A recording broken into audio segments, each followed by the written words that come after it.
really excited to be at the Talk Tools office. I have technological support.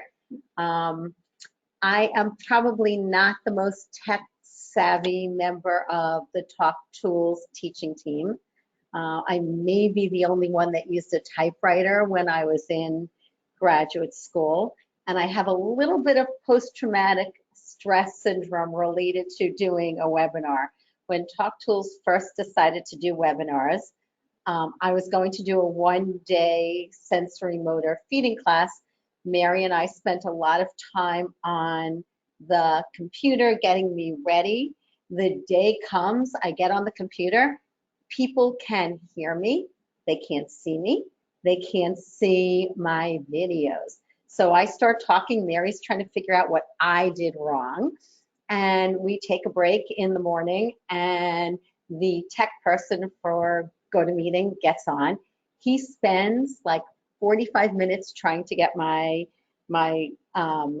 computer working supposedly, and after that period of time figures out that it was a GoToWebinar problem, not my problem. But it did ruin the webinar, and we had to use another way for people to get the information. So I'm really excited to be doing this here. I will tell you that I met Sarah Rosenfeld Johnson 31 years ago. So I have been working for this company since it has been in existence. So I'm probably the oldest, in a lot of ways, member of the Talk Tools family. I have been teaching sensory motor approach to feeding for at least 25 years. And I will also tell you that this course is always changing. It continues to change as my knowledge base changes. Anyone who thinks that they know everything in this field should retire. It is virtually impossible. I am a speech language pathologist. I have been in practice for 37 years.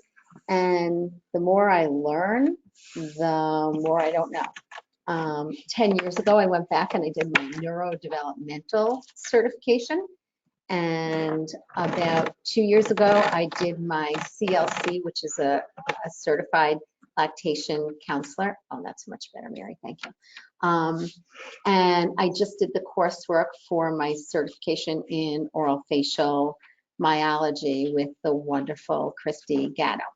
So I truly believe that this is a journey, and I'm really happy that you've all joined me today for part of your journey. So I want to tell you how this webinar came to be, or this topic came to be. I teach a 2-day sensory motor feeding class. And in every class I teach, somebody comes up to me and says, I would love to have a video of you doing all of the pre-feeding exercises. So as we planned our webinars for the year, I shared that information with Luke Blessinger, who's our CEO, and we decided to do a little bit more of an in-depth look at the pre-feeding exercises. So for those of you who have taken the 2-day sensory motor feeding class, and I know many of you have, this is more of an in-depth look at those exercises.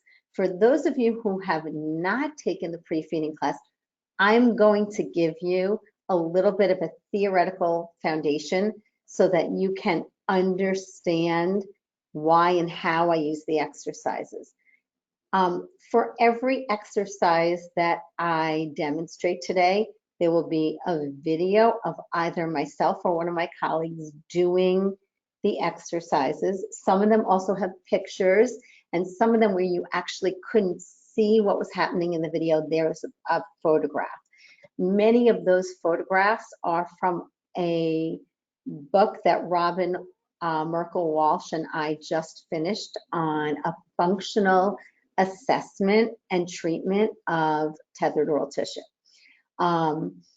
So you will actually be able to see that. Then I will demonstrate the exercises. And I know you've all gotten multiple emails from Mary, and hopefully one of them that you got was asking you that if you have the Talk Tools pre-feeding kit, or if you have Z-Vibes in the materials, if you have Chewy tubes, if you have bite blocks, or at the very least, if you have a Toothette, you are welcome to do these exercises along with me.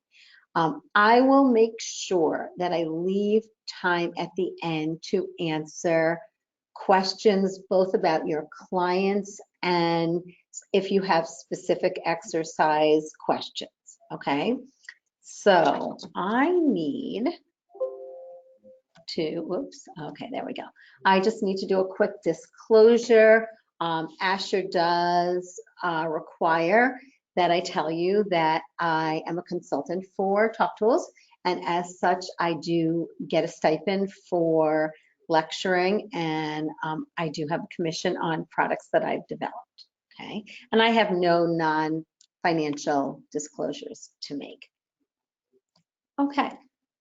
So we are going to get started with the content.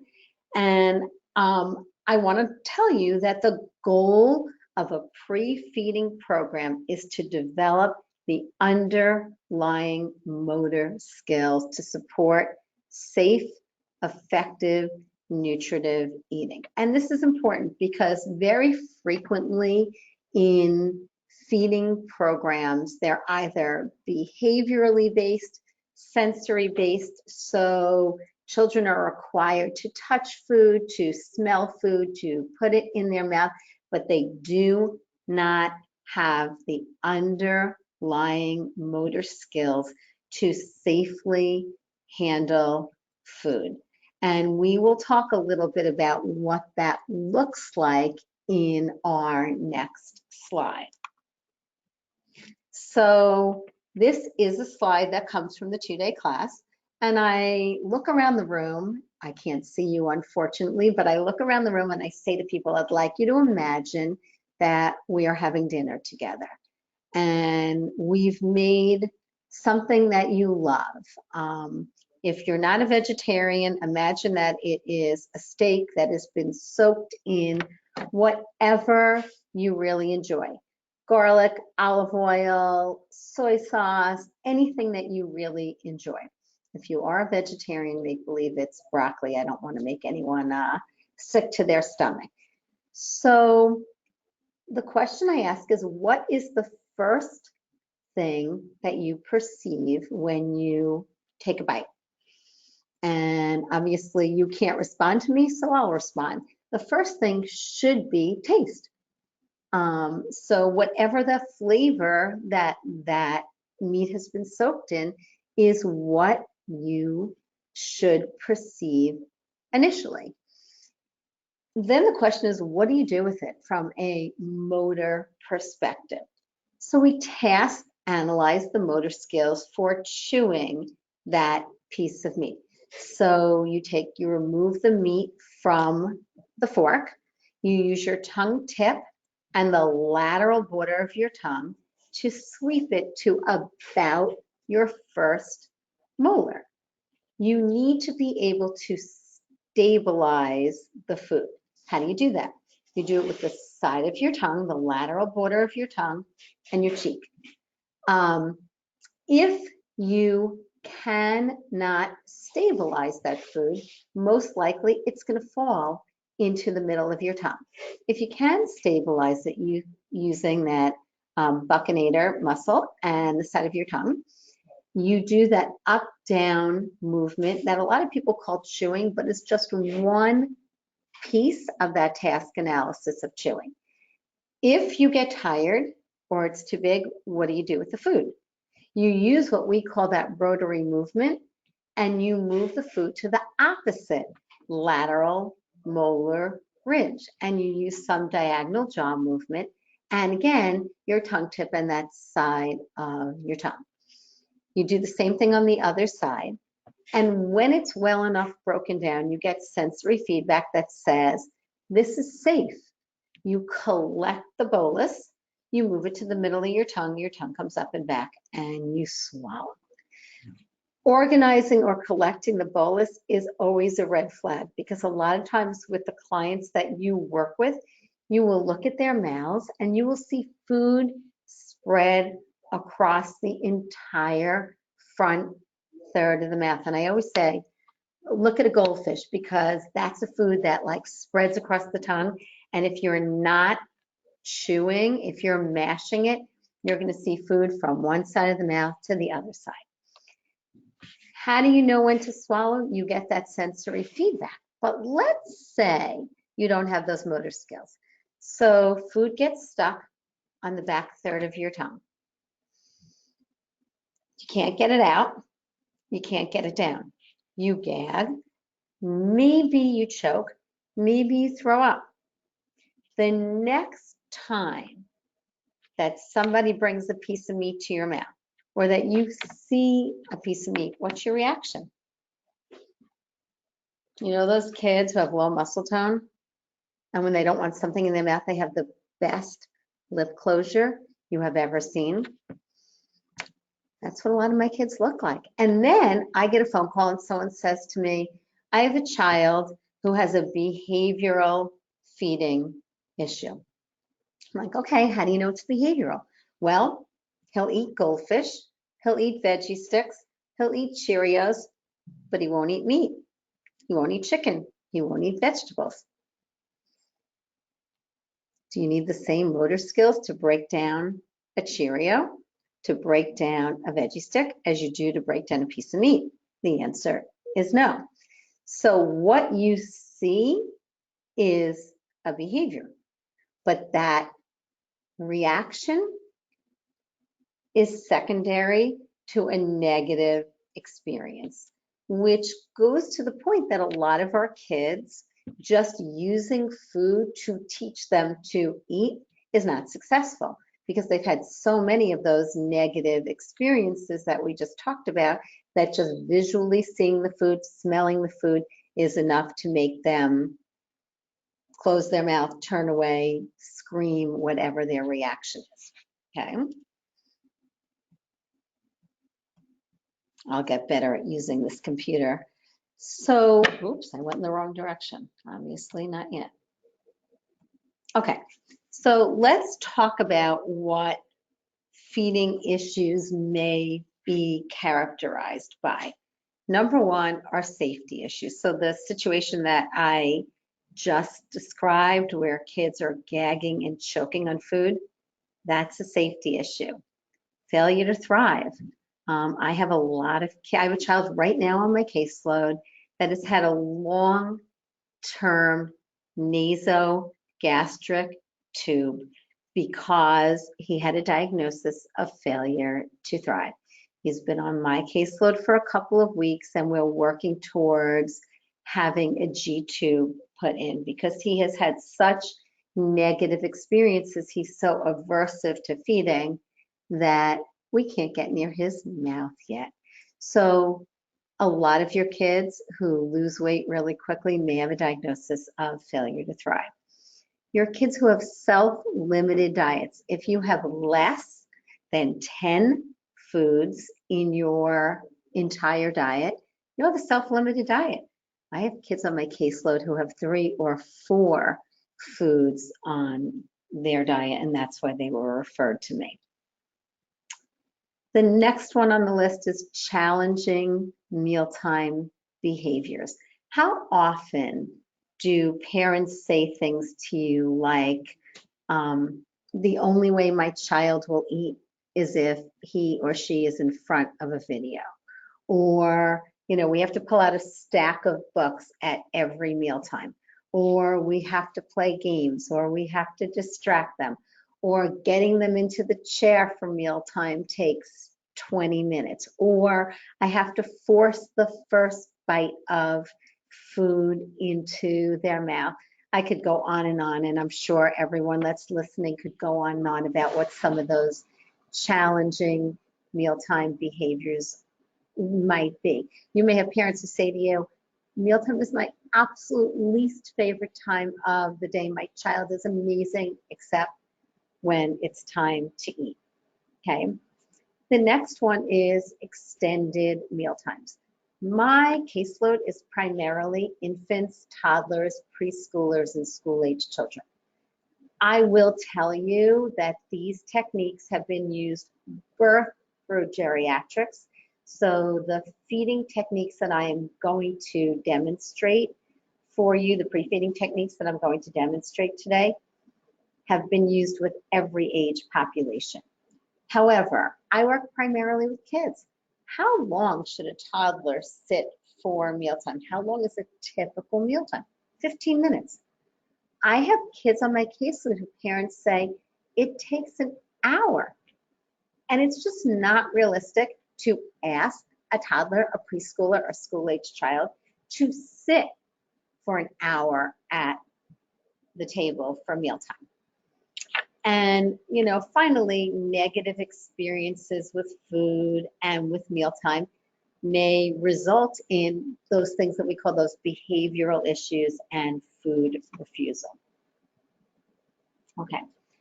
And mealtime or feeding disorders may be secondary to medical issues.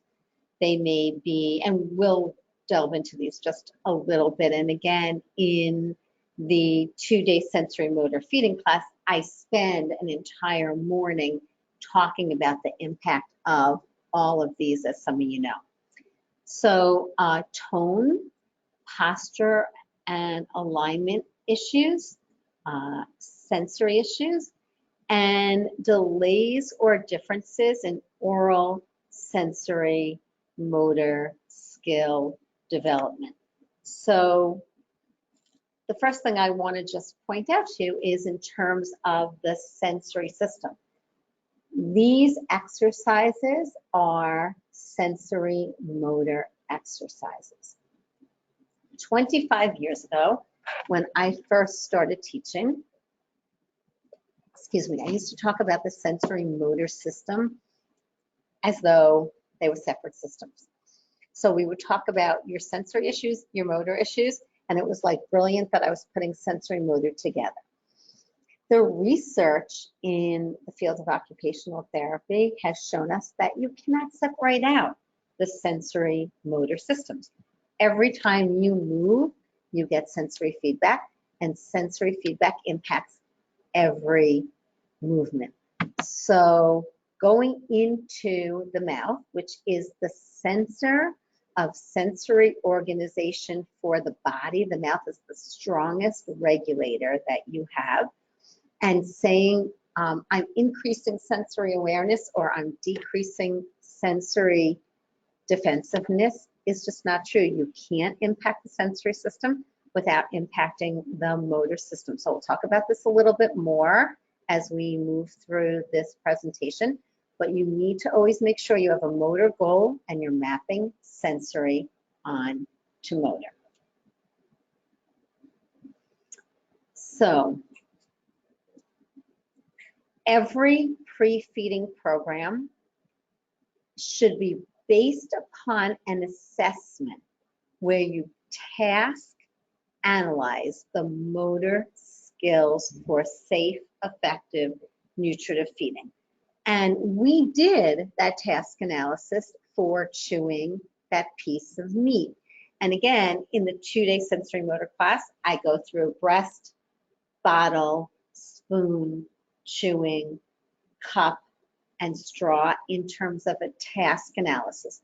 I will give you an overview today of the motor skills that you're looking at in the lips and the cheeks and the tongue, looking at structure and function. And again, because the mouth is the strongest regulator in the body, no extraneous input. Sometimes I walk into programs where I'm consulting, or parents will demonstrate an exercise, and they're all over the mouth, hung on the top. Their goal is increasing sensory awareness, and the child looks like this. You are not increasing sensory awareness if your child looks like that. So your motor goal is a piece of that task analysis for safe nutritive feeding, and the tool you use is providing that sensory input, okay? So your sensory input is always going to be mapped onto your motor goal. So this is my model for both assessment and treatment. At every evaluation I do, whether it's in a class, whether it's in my office, whether I'm in a school district, I take a piece of paper and I write this down. I don't care what you do in therapy. If your child has medical issues and it hurts to eat, and again, I don't have time in a 2-hour webinar to go through every medical issue or every posture and alignment issue, but I'll tell you that the two most significant things to look at are respiratory issues and gastrointestinal issues. If you cannot breathe, if you compromise your airway, you're going to say no to feeding. And the GI system has been described as the second brain. If it hurts to eat, if every time you eat you throw up, you have diarrhea, you're constipated, you're gassy, I don't care what you're doing in therapy to develop those motor skills, you're going to say no to feeding. The next one is posture and alignment. And just real quickly, what you see in the body is what you get in the mouth. So if you have a low-tone child who's in that posterior pelvic tilt and their head is back and they're in a wide base of support, look at the jaw, look at the lower lip, look at the tongue, because you're going to see in the body what you see it in the mouth. Sensory issues, we talked a little bit about that. What you see in life with sensory issues is very frequently what you see in feeding. And then I'm always going to do a really good examination of the oral musculature. Robin Merkel Walsh did a wonderful webinar that may still be available for purchase, looking at the structures and functions of the oral musculature. We do a really comprehensive look at the oral musculature in our new book on tethered oral tissue. So it's really important to be able to assess what's happening in the cheeks, the lips, the tongue, the teeth, and then we do a task analysis of oral sensory motor skill development for all the things I mentioned before. And last but not least, we look at behavioral issues and how they have developed.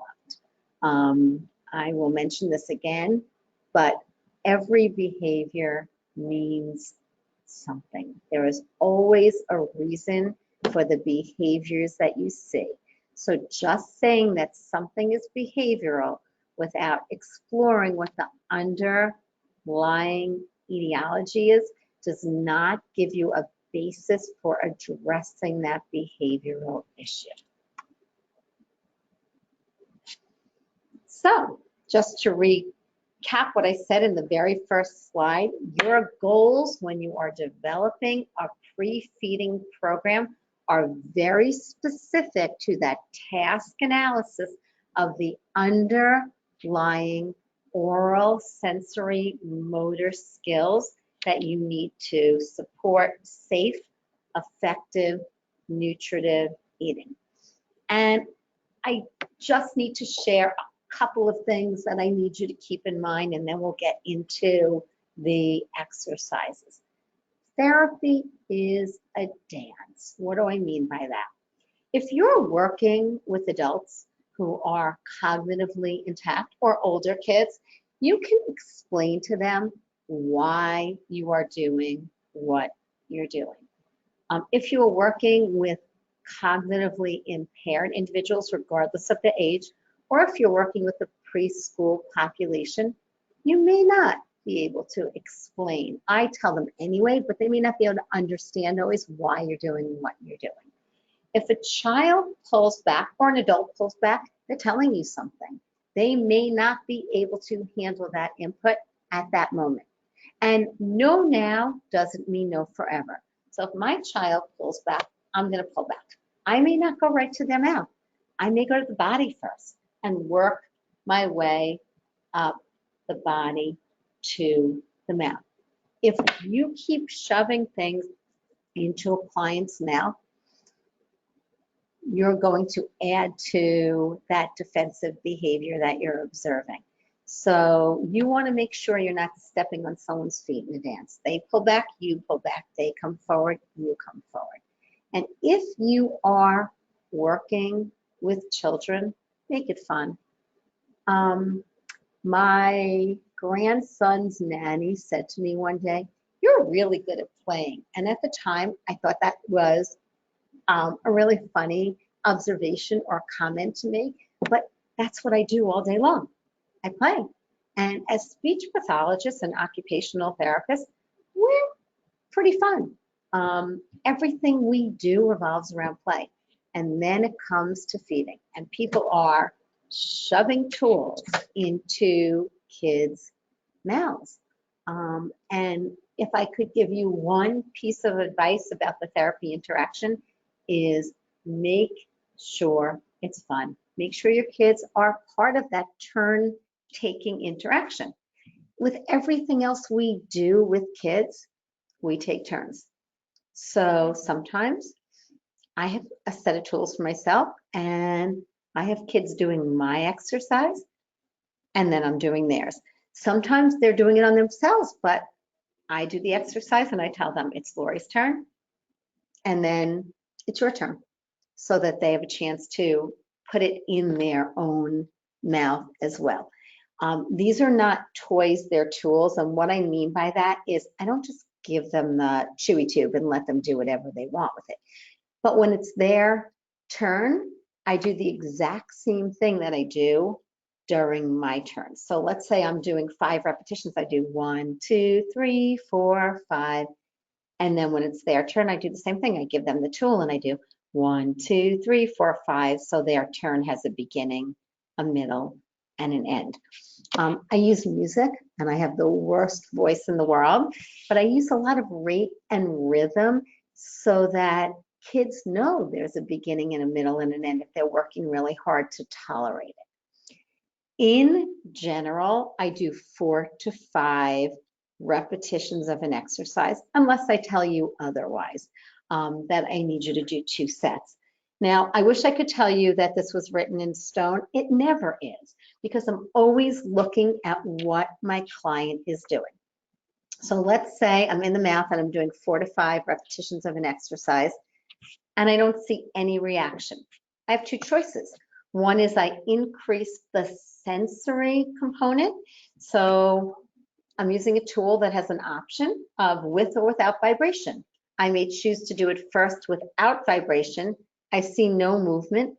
I add vibration. Or I'm using a tool that I can dip in ice chips or dip in lemon water, so I can increase the sensory information. If I see a child's face and they're like this, when I put a tool in their mouth, maybe my motor goal doesn't change, but maybe I need to change the sensory information. I need to increase it, or I need to just change the tool. In the perfect world, I recommend doing this program prior to every daytime meal. And I say daytime meal because I work with a lot of infants. If you're working with a breastfeeding or bottle feeding baby, at night, you do not want to ask parents to do the exercises. So with your infants, they may be doing the exercises every 3 to 4 hours before they're feeding. With your little bit older children, you may be doing it 3 times a day prior to each meal. Once kids are school age, you may not be able to ask parents to do it 3 times a day if they don't have the school on board with helping them. And in that case, I would tell parents to do it twice a day. Having said that, I have families that say to me, I just can't fit this in before meals. I have 5 kids. There's no way I'm going to get to do this prior to meals. So I will look at the structure of family life, and I will help people incorporate this into daily living activities, and I'll help them incorporate it into play, and I will point that out to you as we go through some of the exercises, and I am demonstrating the exercises for you, okay? Okay, so the first set of things you're going to see here are the functions that we are looking at for the lips, the tongue, the cheeks, etc. And again, I don't have time in 2 hours to task analyze specifically breast, bottle, but I'm going to talk to you about general functions so that when I get to the exercises, you know why you're doing what you're doing. Really important for both you and for the parents and therapists that you're helping to do these programs. So many times people can't tell me why they're doing an exercise. Don't go into the mouth if you can't tell me why you're there. So what are the things you need to be able to do with the lips? You need lip opening to get food in the mouth, and obviously for spoon feeding. You need lip closure. So if you don't have lip closure on a spoon, you're going to bite the spoon and rake it off. You're going to use jaw, lower lip. Your tongue's going to come out. For straw drinking, you need lip rounding. For cup drinking, for spoon feeding, for chewing, you need that lip closure. And you're always looking at dissociation and grading in the oral musculature. So the first group of exercises that I'm going to demonstrate for you today are exercises that are working on lip closure. And I'm just gonna scroll ahead a second so you can see something. I don't want you to see that yet. When we get to the cheeks, we will be talking about lip rounding as well as cheek contraction, because as you round your lips, you get that cheek contraction. So I don't want you to think as we go through lip closure that I forgot about lip rounding. You will get to it. Okay, you got a quick look at some of my little kiddos on my caseload. So the first one that you see here is a facial massage. And you can do this with clients of any age that have any muscle tone, your low tone kids, your high tone kids. If you talk to a massage therapist, you will find out that you get what you need from massage. So massage can be relaxing, and massage can get that quick stretch response, which is like toning. So I'm going to demonstrate the exercise for you. I'm going to show you a couple of things that you can use to do the exercise. Then I'm going to skip to the next slide and show you a video and ask you to do the exercise along with me. So when you're doing this exercise, you're working from the temporal mandibular joint. And if you bite down, you will feel your TMJ, you'll feel that contraction. You're working through that buccal nerve to the corners of the lips. So it's one, right? So you're getting that contraction in the cheeks. You're working from under the occipitals all the way through into the upper lip. So it looks like that, 2. And then you're working from under the nostrils into the upper lip, 3. Okay, so it's 1, 2, 3. So you can do this with your bare hands. And sometimes I'm doing it in play. My kids don't even realize it's an exercise. I'm like, you are cute. Or I'm playing with something like bean bags. These are wonderful. They are like little cushions. And they are in all different textures. There's something silky, there's something scratchy, there's something rough, and there's something soft in there. And I do this in play. If it's a baby, you can do peekaboo and then get on their faces. If you're working with an older child and you're matching, throw them all into a ball pit and have them find the matching ones. If you have a little basketball net, you can play basketball and then you're like, score, and you get onto your child's face. So that's a great way to incorporate them into play. If you want to do this during daily living activities, use 2 little washcloths. Most people are going to wash their child's face. So you take your 2 little washcloths and you do this.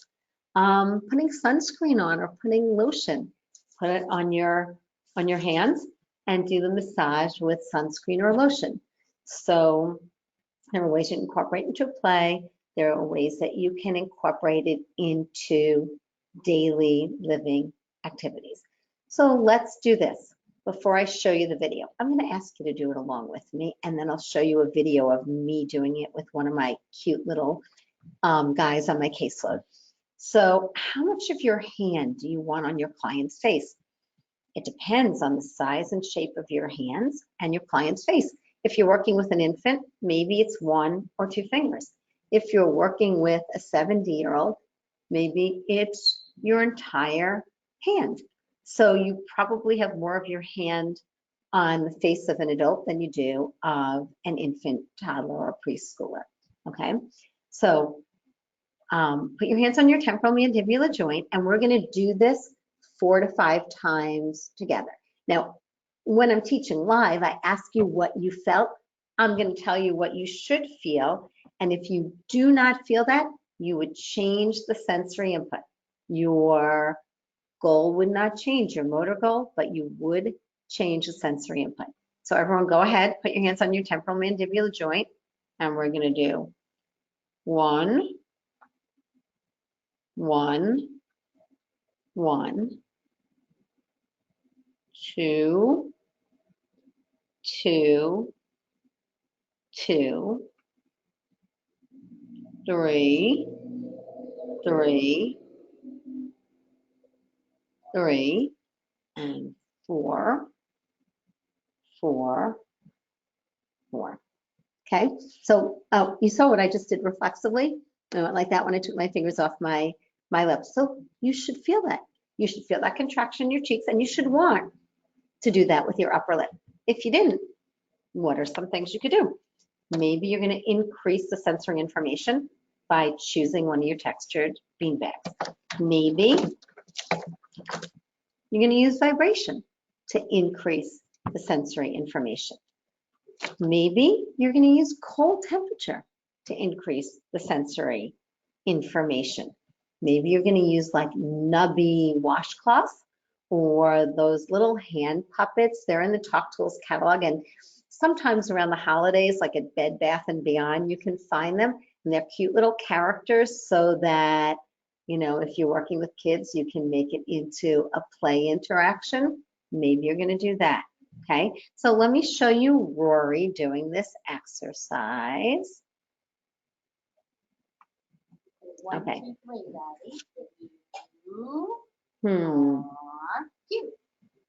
So I don't know if this is playing because, oh, there we go. You know what? I'm going to start that over. I'm going to play that again because for some reason that did not play from the beginning. Okay, let's give this another try. Here's Rory.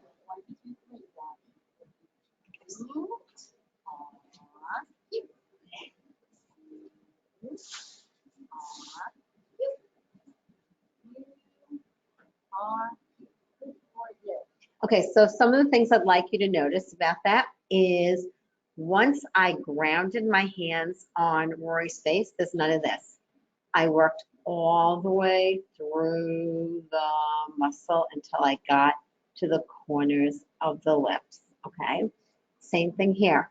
I worked all the way through the muscle, and you see how I'm dragging that lip down, dragging that lip down and forward, which is the motor skill you want on a spoon, on a cup.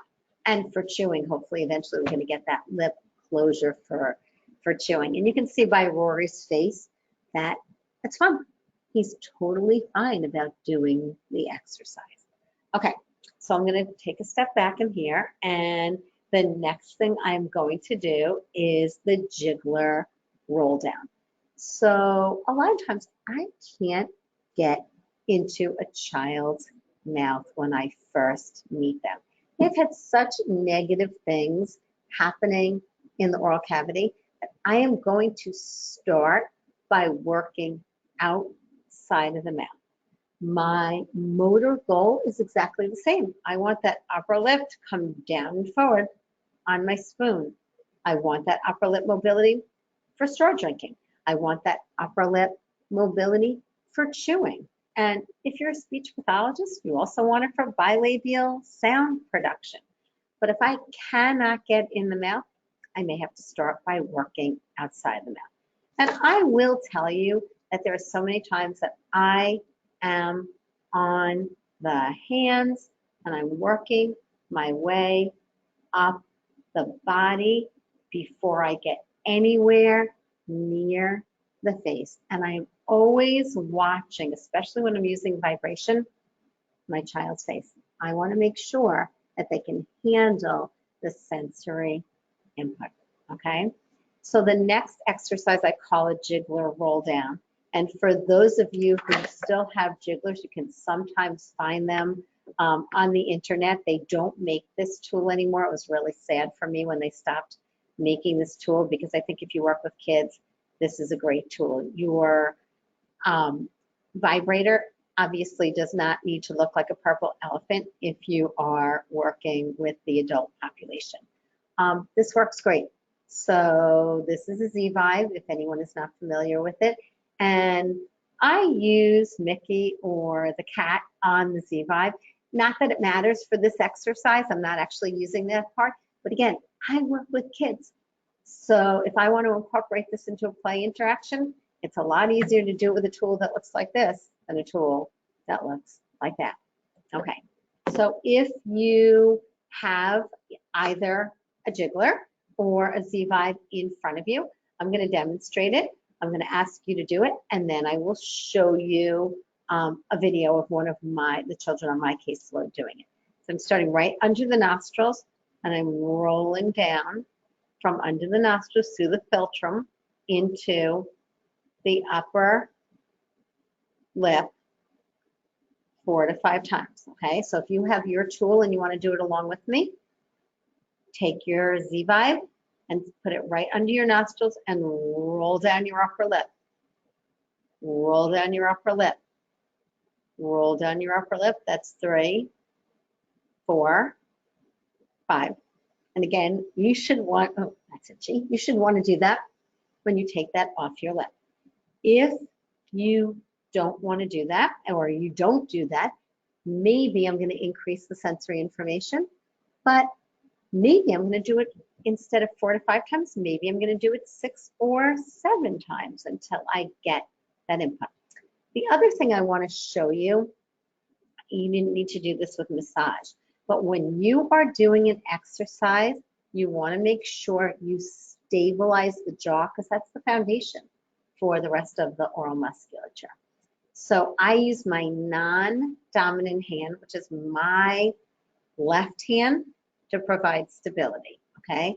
You can be here, you can be here. For this exercise, I would stabilize here and come down this way. So if you have a child who's here, you need to provide stability in order to get mobility.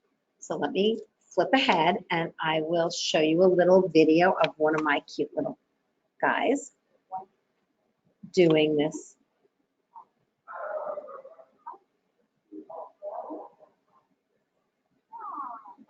Right, so I'm telling him, you are a superstar. And you can see, I'm going to play it one more time. You can see, look at where my left hand is my non-dominant. Oh, that wasn't good. Look at where my left hand is as I do the exercise with my right hand.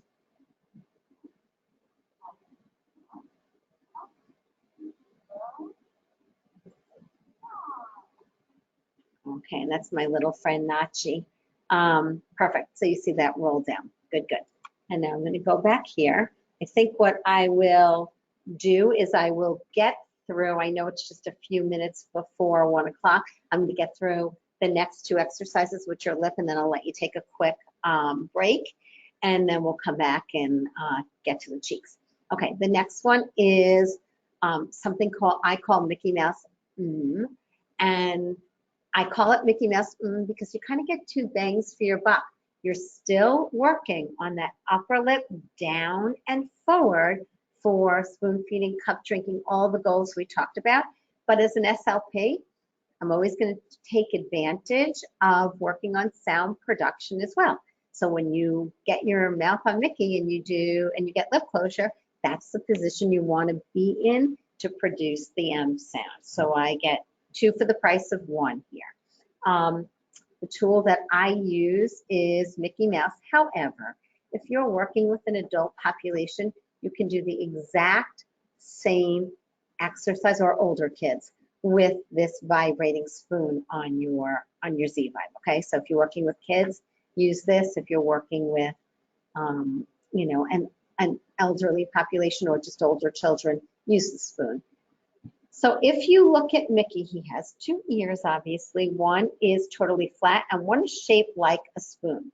So if I'm doing it on a child, I am using the side of Mickey Mouse's ears that look like a spoon, because I want to develop that motor plan for spoon feeding. It's a little awkward on myself to do it, so I'm going to do it with the opposite ear, the flat ear. So again, jaw support, and if I have a child that's really retracted, I can bring them forward here, and I'm doing and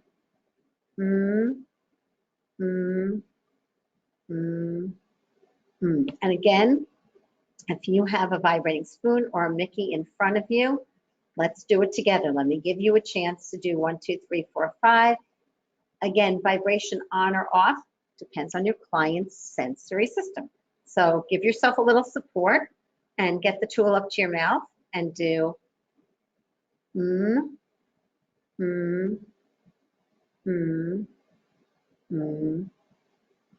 Now, if you're really retracted, this support is really important to bring everything forward. Okay, if you have a child that's really retracted. If you have the child who's here, this support is really important so that you can get that tongue back as you do those exercises. So let me move ahead, and you're going to see another one of the children on my caseload. His name is Jack. And let me get, I don't know why I keep.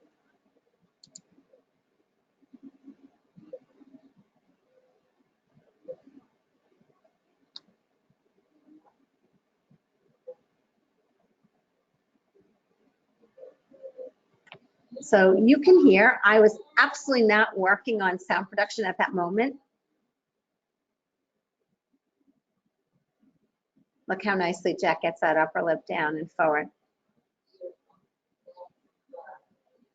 And then Jack produces the M sound independently. So my goal here is lip closure for spoon feeding. But I also got that bilabial sound production because he got lip closure, okay?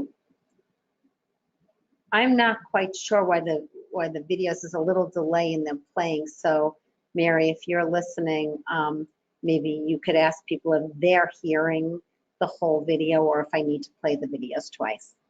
So the last one in this sequence for upper lip mobility is an upper lip stretch.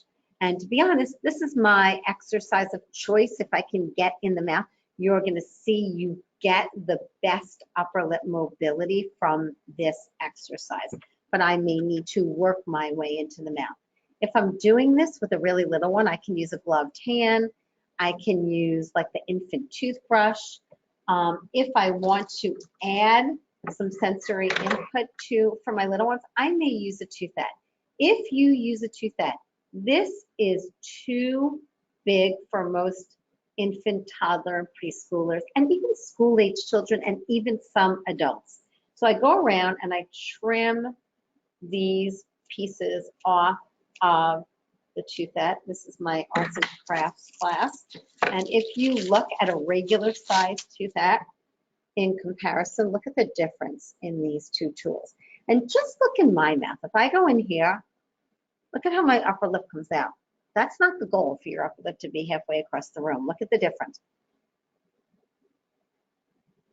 So my upper lip is coming down and forward if I trim this. Another great tool to use is a Z Vibe with the yellow prefer head. And you can do this with or without vibration, okay? If you are using this tool, It depends on your child's sensory system or your adult sensory system, what you're going to dip it in. I always wet the tool because this is a sponge and it feels like a sponge in your mouth, so that's not great. So maybe you're going to dip them in water and put them in the freezer so you have frozen tooth ends. Maybe you're going to use infused water with lemon or lime if you need that contraction in the upper lip. Maybe you're going to put it in one of those lollipop bottom holders so that you can add vibration. Or maybe you can change the tool. Okay, so let me demonstrate. I'll ask you to do it along with me, and then I'll show you this on a video. Non-dominant hand is providing stability. The tool goes under the top lip, rolling corner to midline, corner to midline. So it looks like this.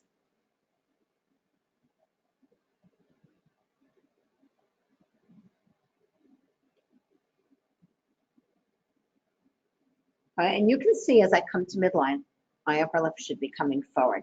And again, if it wasn't, my motor goal wouldn't change, but I would change or increase the sensory information. And if I put this in your mouth and you were like this, I would change the sensory information. This feels like a sponge in a lot of people's mouth. It's really aversive. So I might change to this. Okay, so everyone take whatever tool it is, and if you don't have a tool, use your finger. Stability, mobility, corner to midline, corner to midline. That's one. Corner to midline, corner to midline. That's two. Corner to midline, corner to midline. That's three. Corner to midline. That's four. And that's five. Okay, so let's just go ahead a little bit here and I will show you Jack doing the upper lip stretch.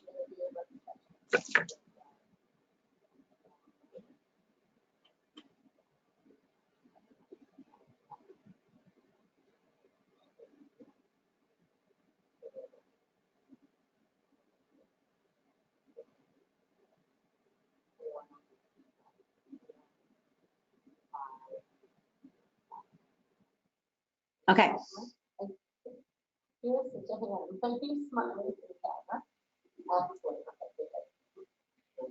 He has such a cute personality, as you can see. So I want to point out to you what I was doing with my non-dominant hand. Jack was a great example of a child who pulls into retraction. So I'm trying to get this upper lip down, and he's going like this. So and I'll play it one more time for you, but if you notice, every time, what do?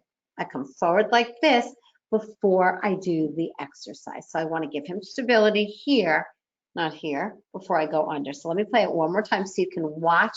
If you were watching my right hand doing the exercise, watch my left hand because this is really important.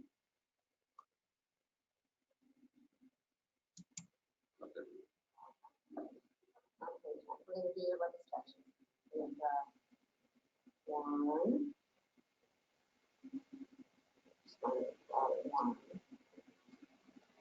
There's my finger.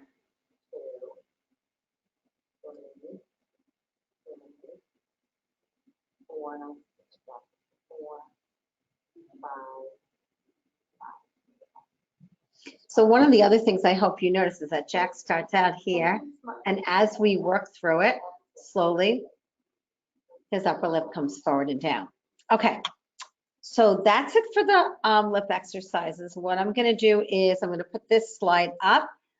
Mary, if you are there, I don't know how you facilitate taking the break, but let's do our quick break now.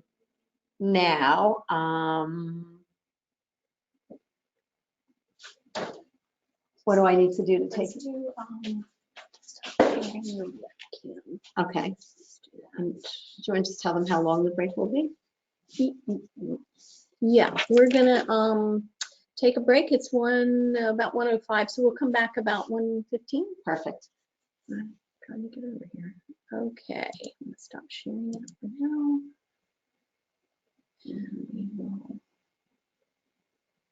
keep sharing your screen. Mute you.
Okay, hang on.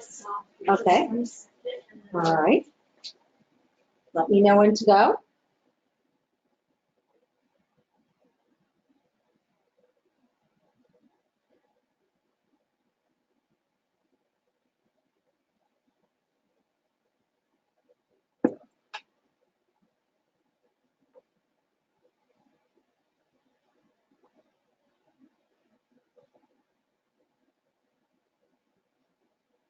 Okay, we're just getting ready to come back, so I'm going to invite you all to join me again.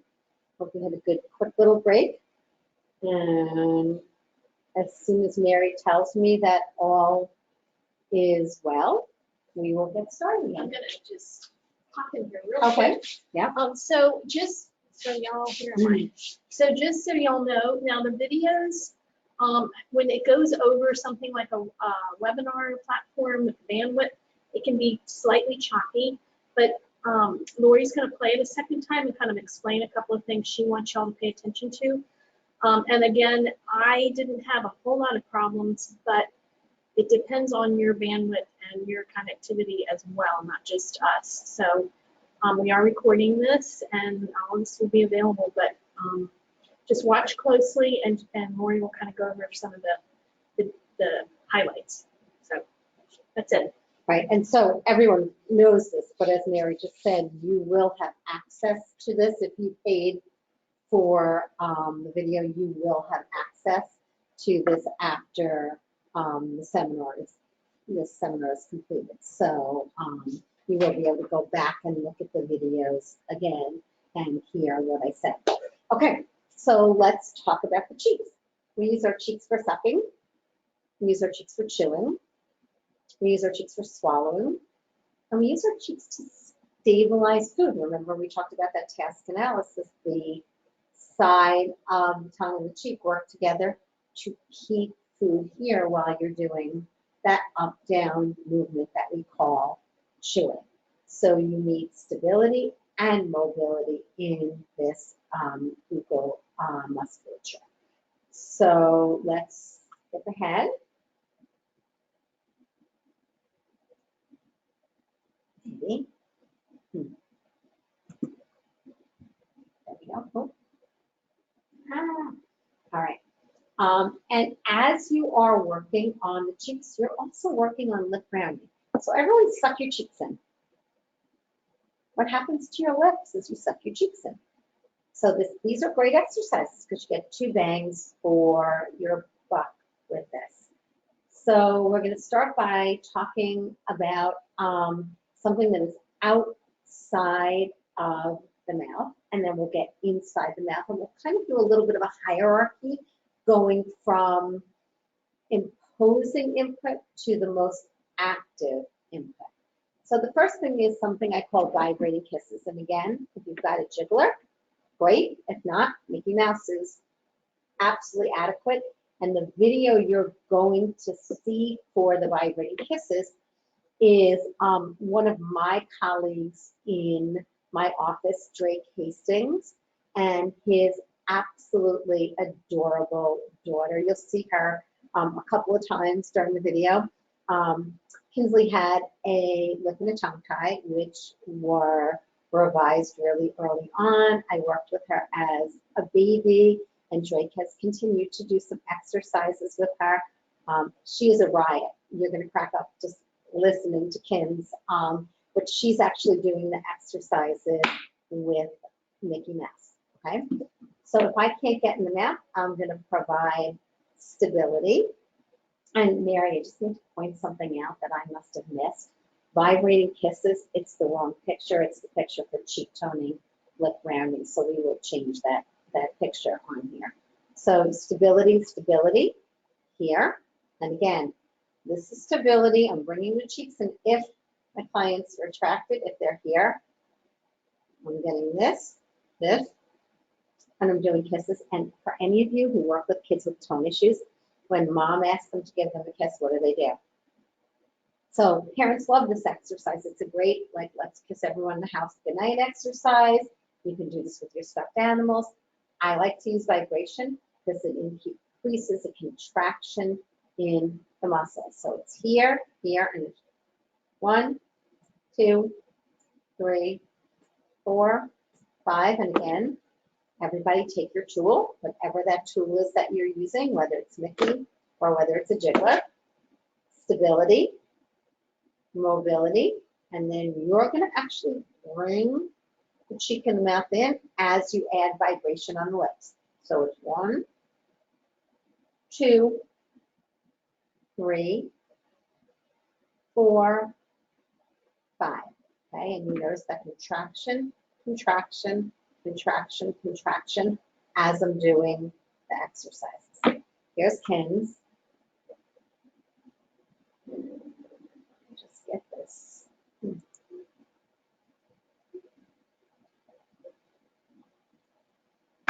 You see, Drake uses, do that one more time so you see that.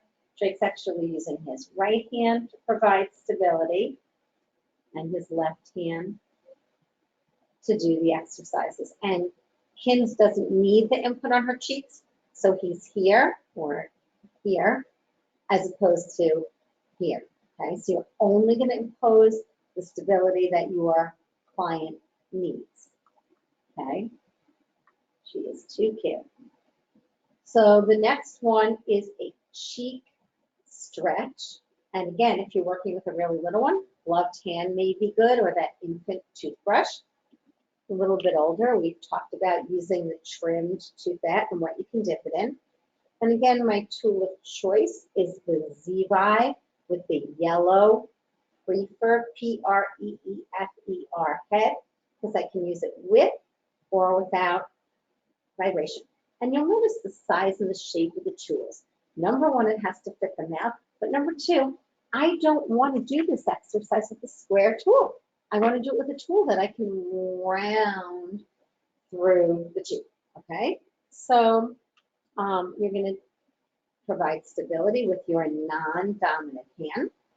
And basically, you're drawing a C inside of the cheek. I'm stretching out. 1, 2, 3, 4, and then you go to the other side, but I'm going to invite you all to join me. Take your tool. If you don't have a tool, use your finger, as long as it's clean. Stability, and we're going to do 1, 2, 3, 4, 5, and since you didn't do the other side, let's do that together. 1, 2, 3, 4, 5. Now, that's what you should want to do. So funny, because I'm usually when I teach, I can't see myself. I'm not in a mirror, and obviously I'm looking at the class. I'm watching myself on the computer, and I'm seeing that reflexive contraction of my cheeks. If you did not feel that, your motor goal is not going to change. What's going to change? The sensory input. So if you didn't have vibration on, you're going to do it again with vibration on. If you were using a toothette and you didn't feel that, maybe you need more information. Maybe you want to put the vibrator on the bottom of this. Maybe you want to dip it in ice chips, something that's going to increase the sensory awareness. Okay, so those two exercises are basically passive. You're facilitating the movement. The next, oh, sorry, I forgot to show you a video. But I reminded myself because there was no one here to remind me.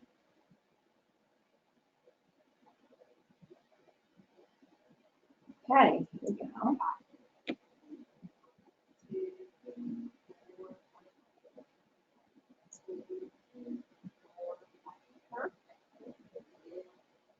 Okay, and I'll play it one more time.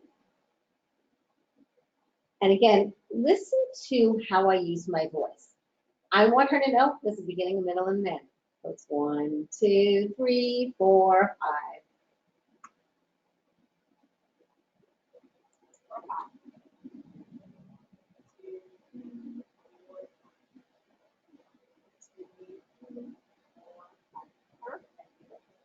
You see she closed her mouth and pulls her cheeks. All right, now let's go back. Sorry about that. So the next exercise is an active versus a passive exercise. The first version that you're going to see, cheek resistance, is for your clients that can follow a directive.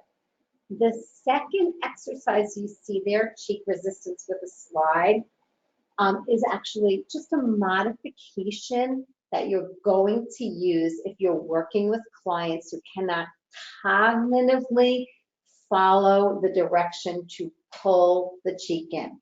Again, any of the tools we've been talking about you can use. You can use your toothette, you can use your Z-Vibe with the yellow prefer head. So think about this. I'm going to find my straw here. When you're sucking, you should see that contraction in the cheeks.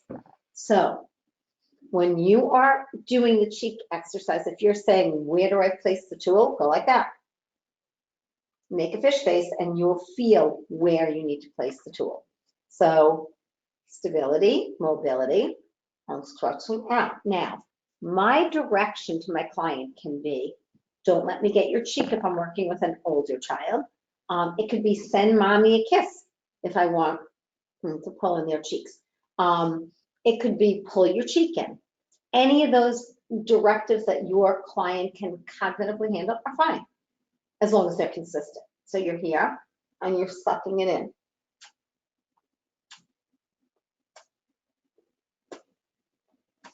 Okay, go to the other side and do the same thing. So take your tool, put it in your cheek, stretch it out, suck it in, stretch it out, suck it in, stretch it out, suck it in, stretch it out, suck it in. Since you weren't with me on the other side, let's try the other side. Stretch it out, suck it in, stretch it out, suck it in, stretch it out, suck it in. Now, the video you're going to see is this exercise, so I'm just going to show you the modification.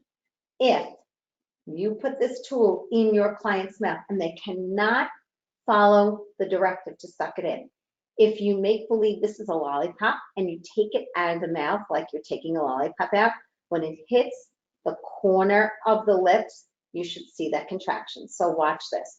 I'm here, I can't follow the direction.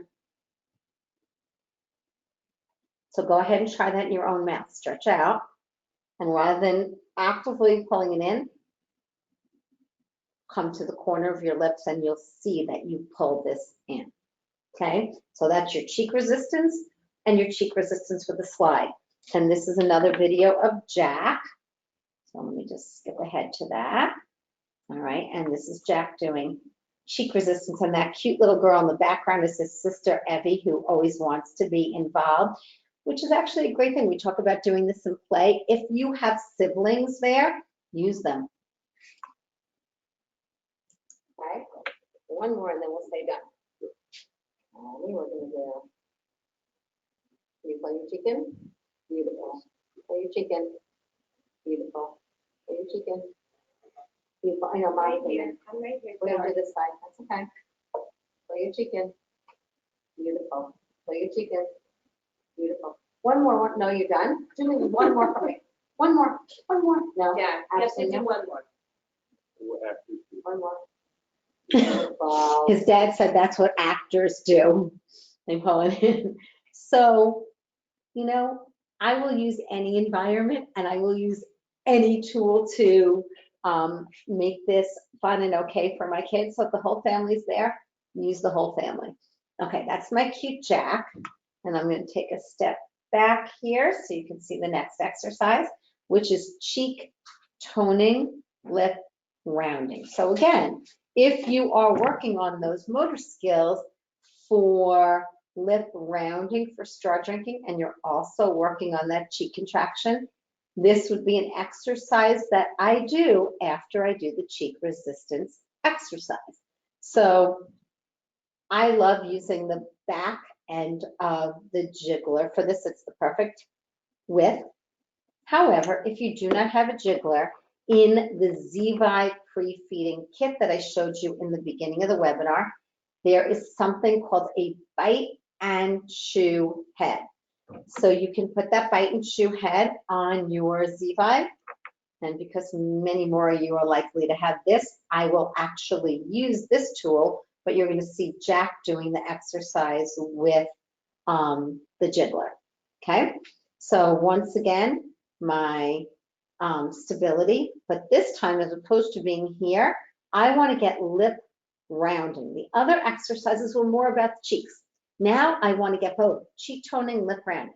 So as opposed to my hands being here, slide them in so you're at the corners of the lips so you really get that rounding. So you're here and you're here, right?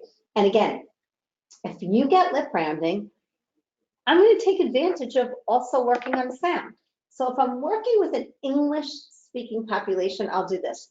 Wah, wah, wah, wah, wah. And again, I want you to watch the contraction of my fingers as I'm using the tool with my dominant hand.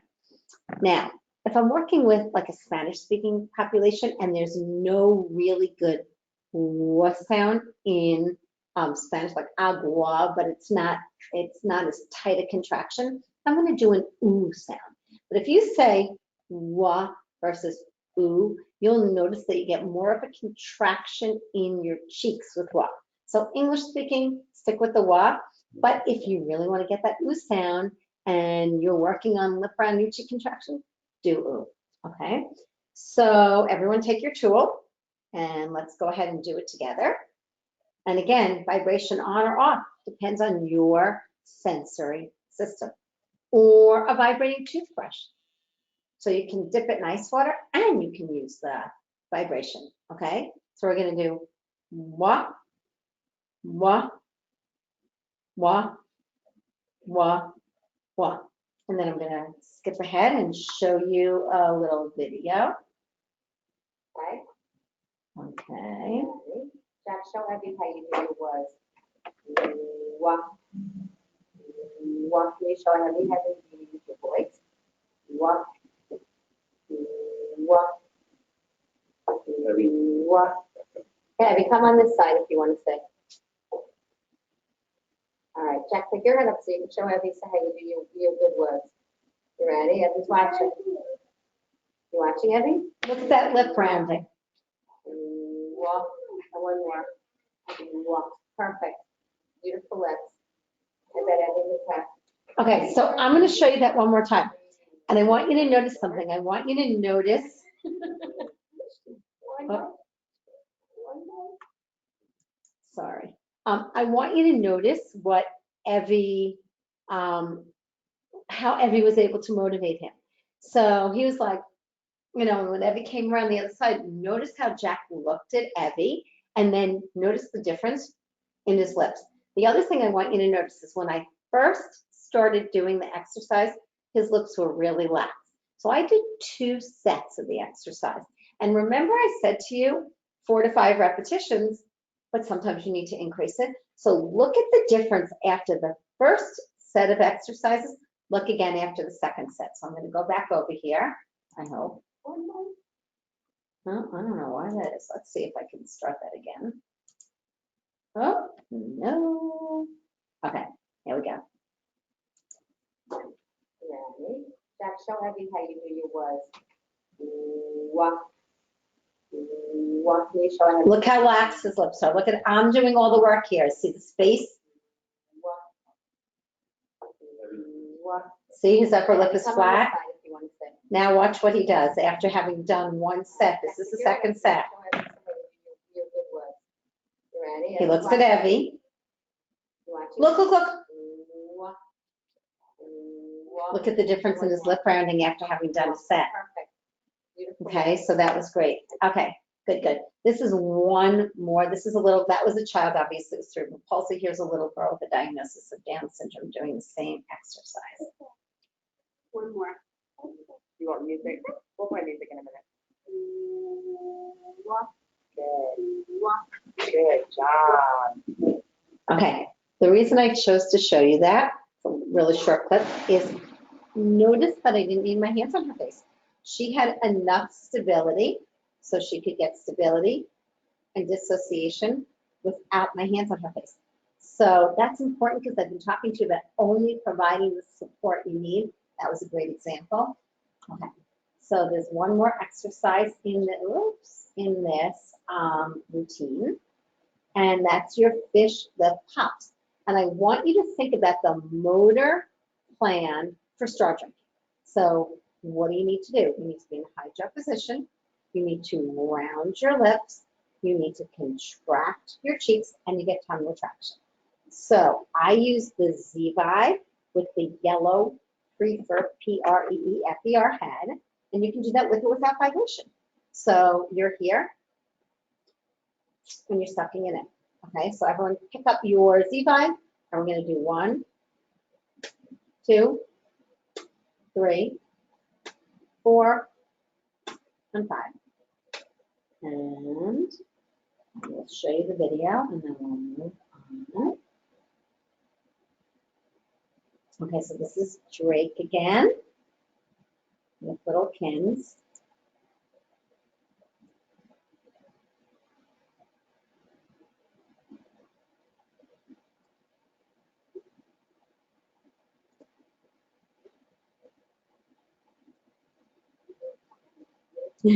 So this is fun.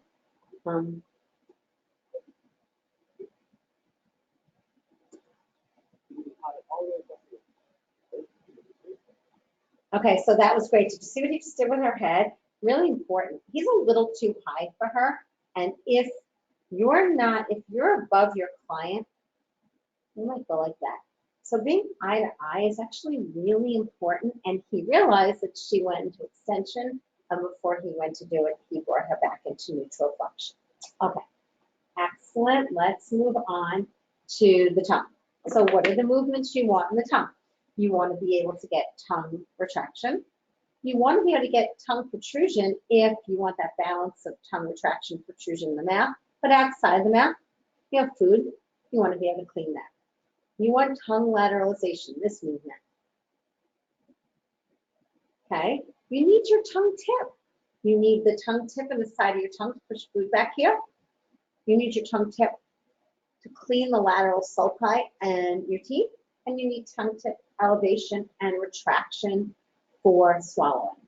And tongue tip depression, if you have food stuck in here, how many times do you see kids, they swallow and you look at their mouth and there's still food all over, and a lot of times this food stuck here, and here, or here, or here. So you need that elevation and depression, not only for feeding, but you need to clean out that oral musculature, okay? So the next one, next slide, is exercises to facilitate elongation and lateralization, okay? So my tool of choice is a Z-Vibe with a fine tip probe. However, there are times that I use a gloved hand if I'm doing it with a younger child or a child that doesn't have teeth, or I use my toothette, or if I need more surface space, I will use the green, or if I'm working with an older child or an adult, the blue head, okay?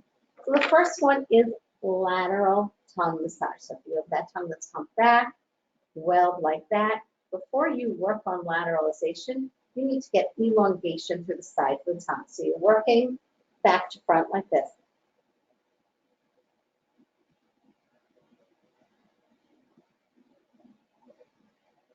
And again, take your tool, put it on the side of your mouth, and do your 1, 2, 3, 4, 5. Go to your other side. And if your client bites this, you may need to stabilize them. So sometimes I will use a bite block. Which bite block? It depends on the size of my child's mouth. Stability. Mobility, okay? So I'm going to show you a little video of this. This is my little friend Cooper, and this is Cooper.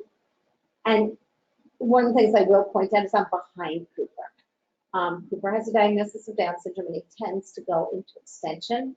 I'm using my arm behind his head to keep him in neutral flexion.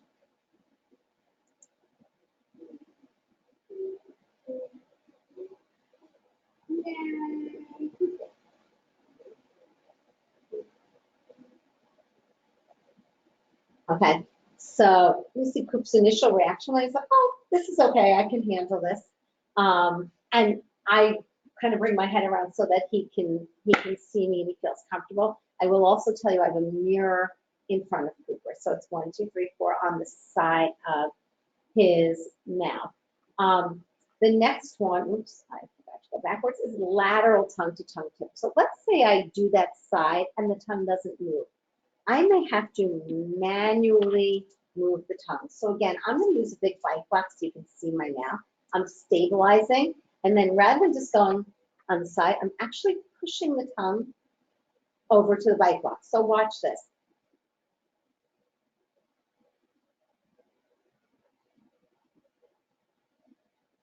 Okay.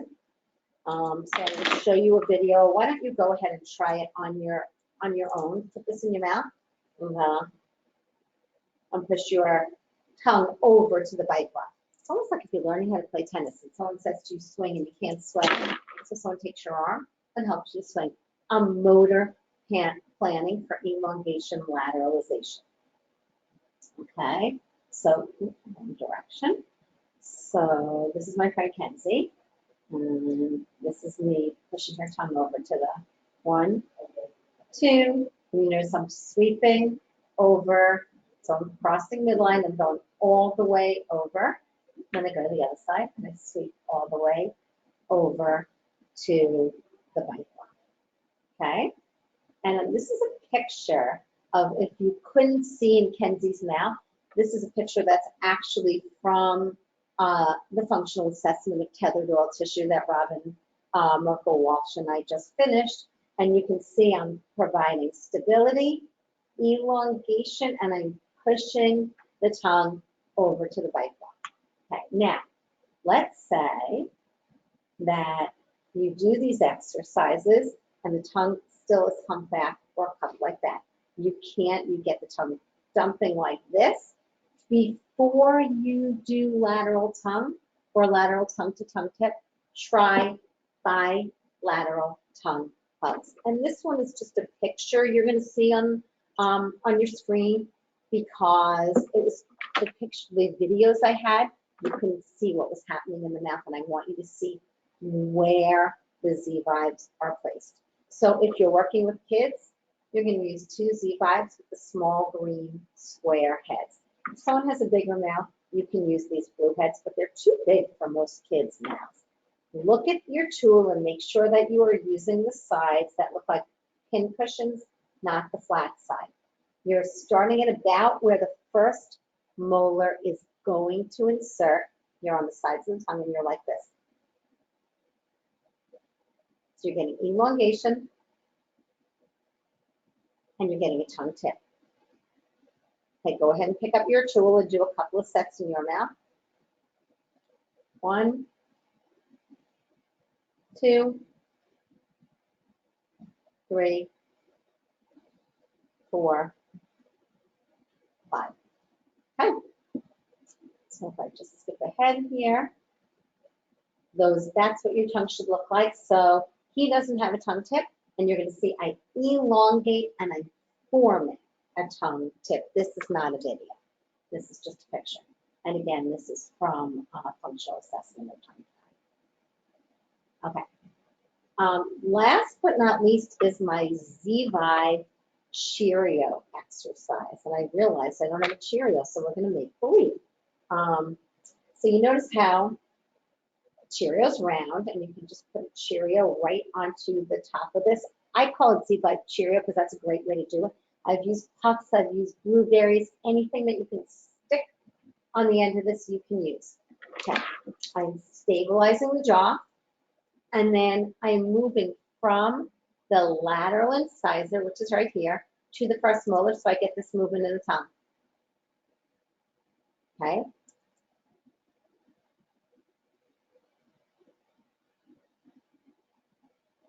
And again, that motor plan for tongue tip pointing, tongue retraction, and you're getting a contraction through the lateral borders of the tongue. And here's the exercise. There's Kins again. There's the Z-Vibe anterior. And if her tongue doesn't go back, you can see that Drake is kind of dragging her tongue from lateral incisor to tongue tip.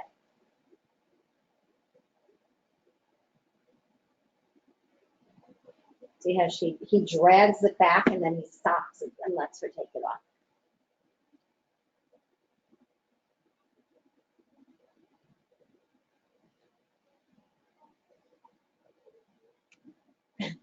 I had to leave that in. I thought that was like the cutest thing when she just jumps up in the middle of the exercise and hugs daddy. So lateral incisor to first molar. Okay.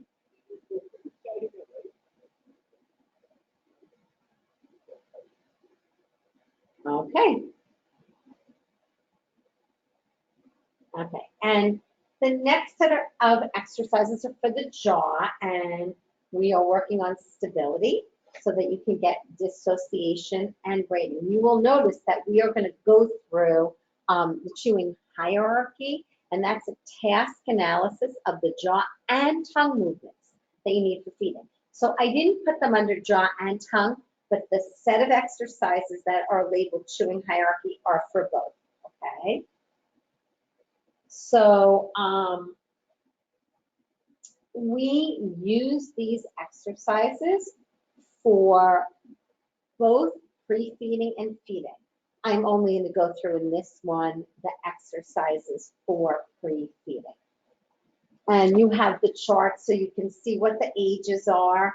You can use any of the tools that are listed. I am going to demonstrate it using a Chewy Tube, and then you're going to see a video for each one of these exercises.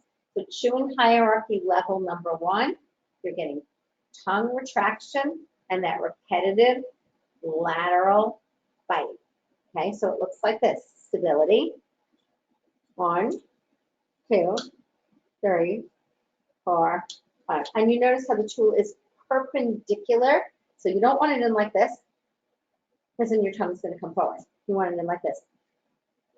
Okay, so go ahead and take your tool and do 1, 2, 3, 4, 5. Go to your other side. 1, 2, 3, 4, 5. And you should feel retraction and lateral movement. So this is Jack demonstrating chewing hierarchy level number 1.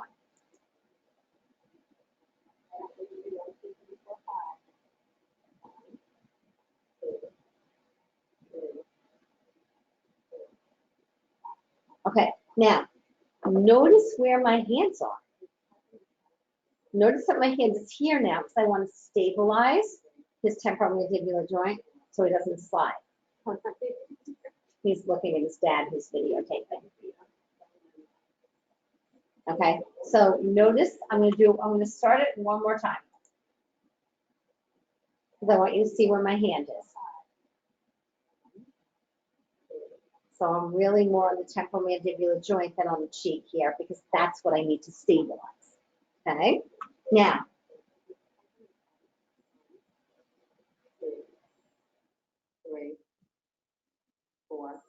so my hand is here.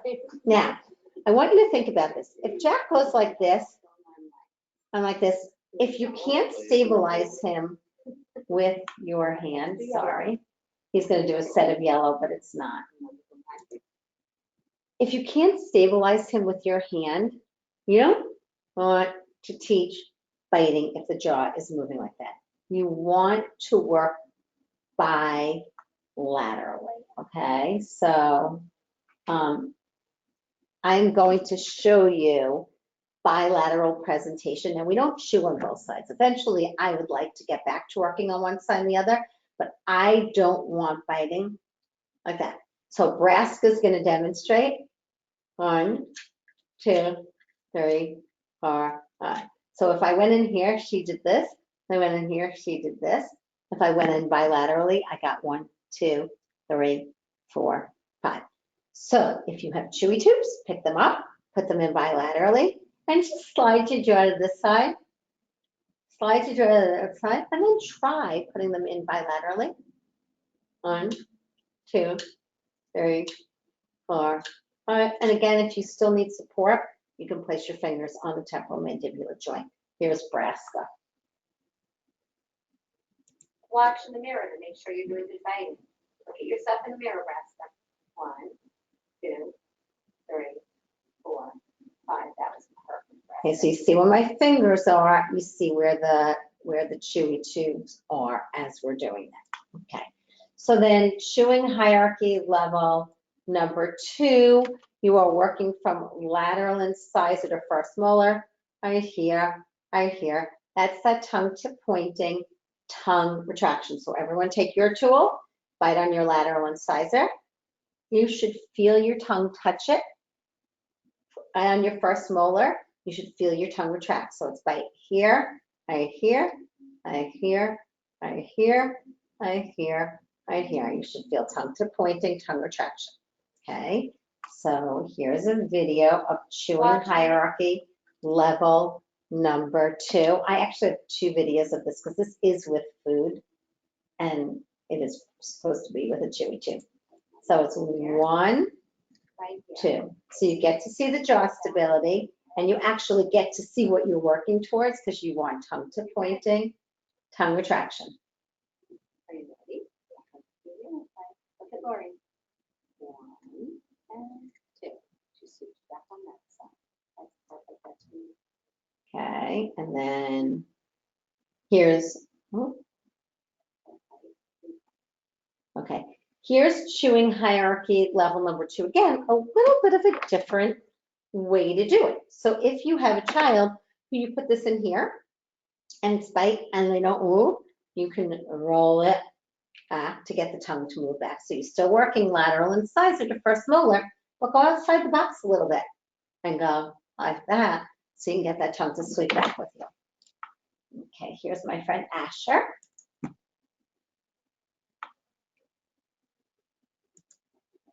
Right here. Oh, wait, right here. Oh, wait, right here. Oh, wait, no, right here. Oh, wait, right here. Oh, wait, right here. Excellent, buddy. Right here. Right here. Right here. I'm actually getting this point in the back of the back. I know. So lateral incisor, and then I'm rolling back, getting him to do bite, bite, bite, as I roll the tool back. Okay.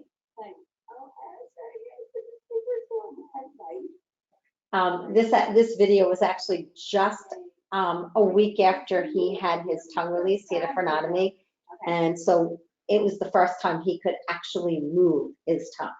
Okay, so chewing hierarchy level number 3.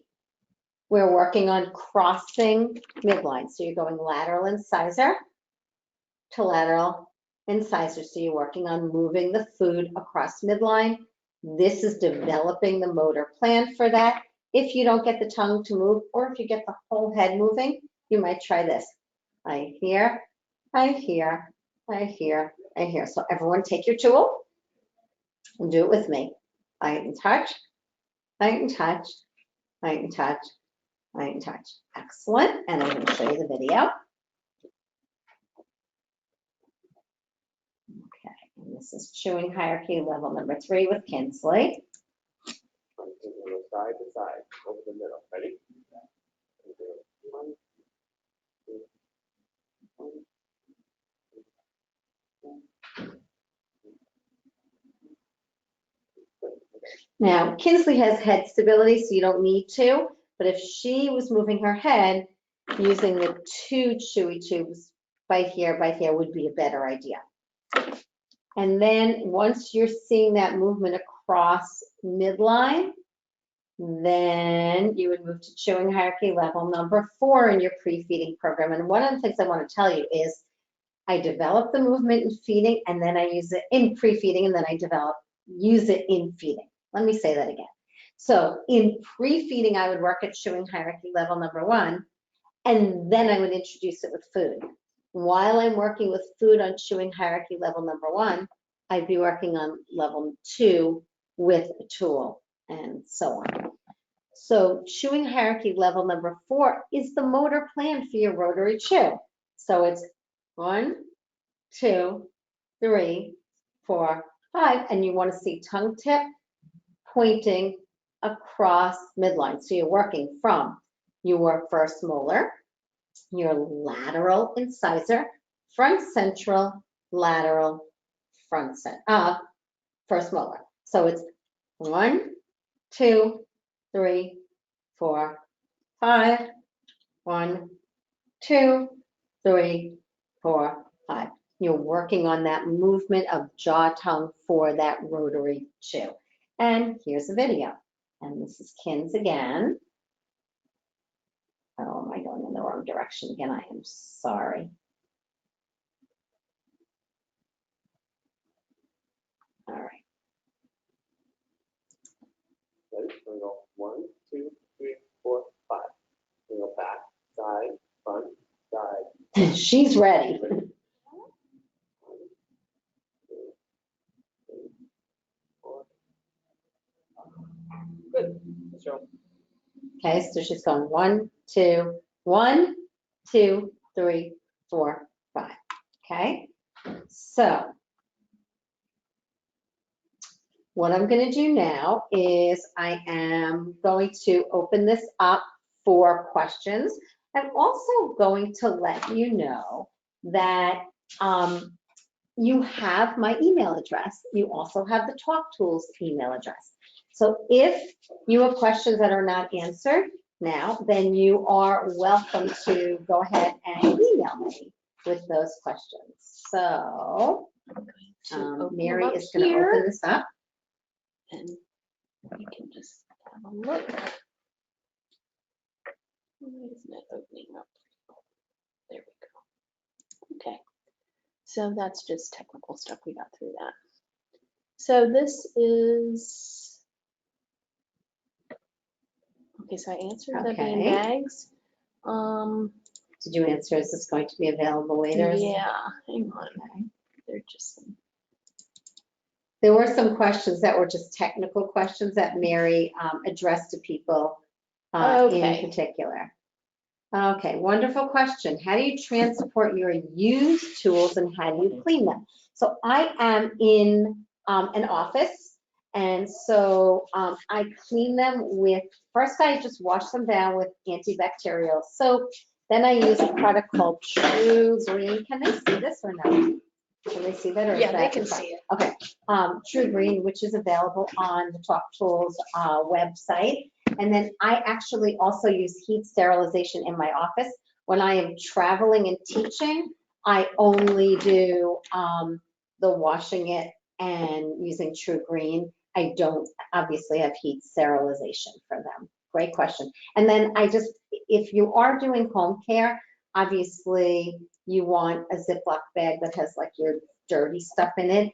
On the other thing that I have used is, if you are familiar with those infant bags that you can sterilize nipples in, I'll put the tops of the Z-Vibe and the chewy tubes into those Ziploc bags, and you put a little water in them and do them in the microwave. Okay? So here are the other ones. Oh, that's perfect. Is there a link to a complete kit? What a great. We're kind of thinking either we will provide all of the tools that Lori used in this instruction just as a grouping, and you can still use your discount code, or we might do a bundle. We're going to think about that because it's a great little. So I will tell you this, that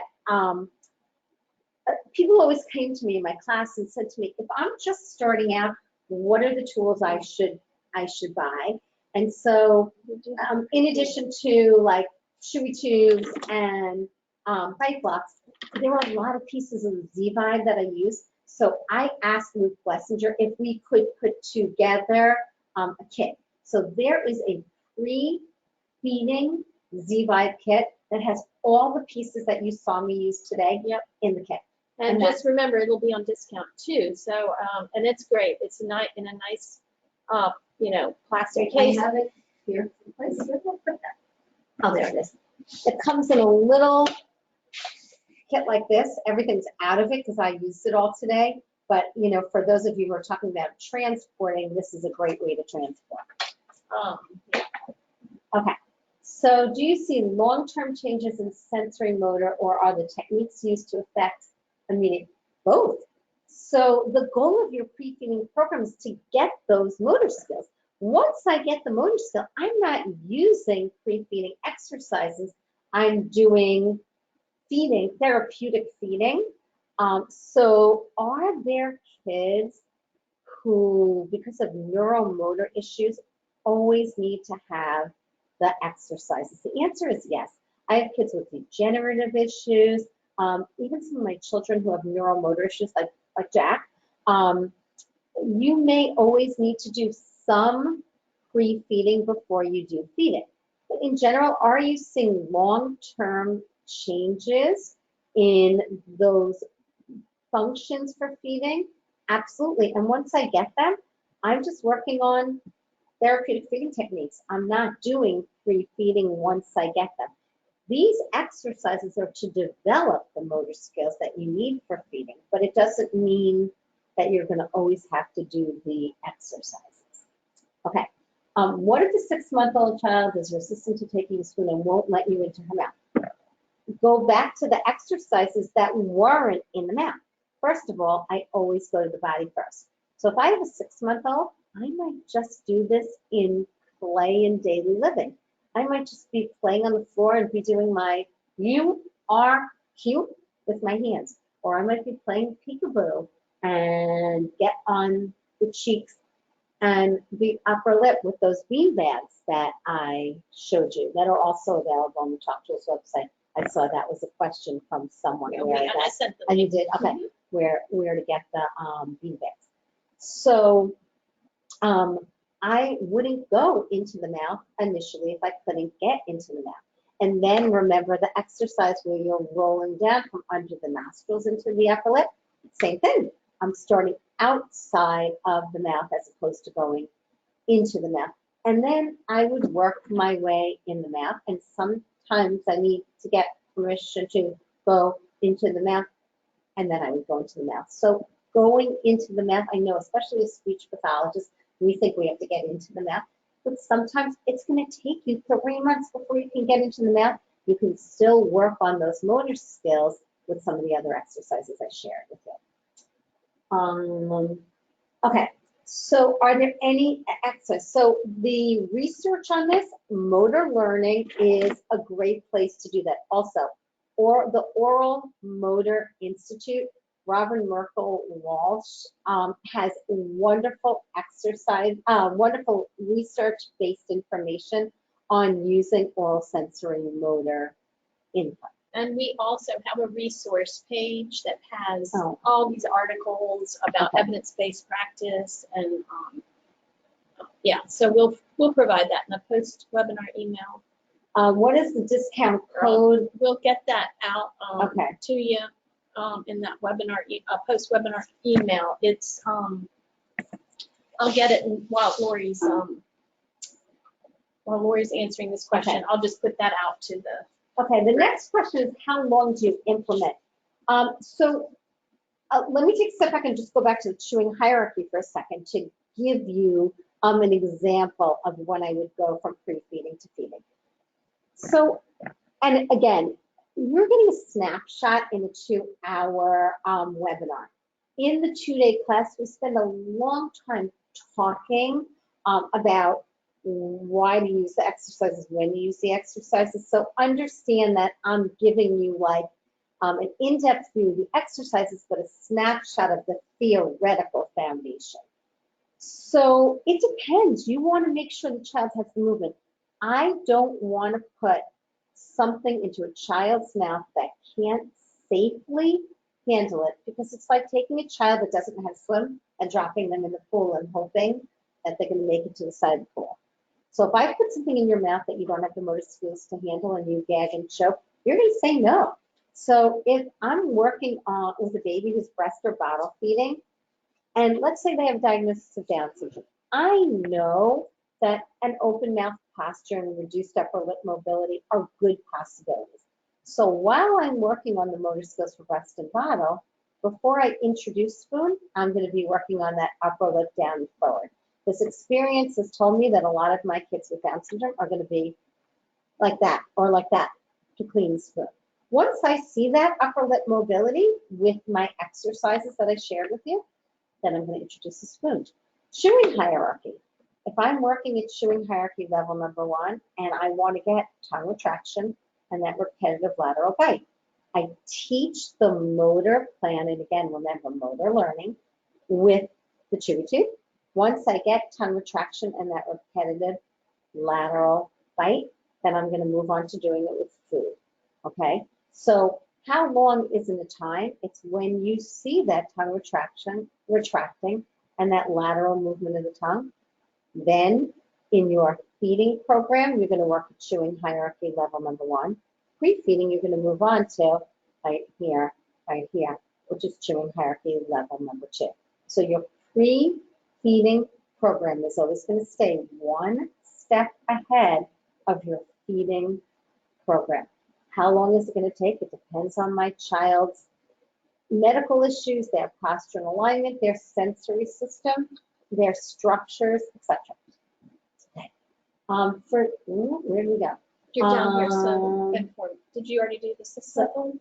So informative, such an amazing course, great information. Oh, Ashley, thank you. Is this a question? For the chewing hierarchy, when clients are ready to use food, what foods are suggested? Okay, good question. So it depends on where your child is. Sometimes if I'm doing the chewing hierarchy and I start at chewing hierarchy level number 1, I will use a dissolvable solid, something like a veggie stick or a veggie straw.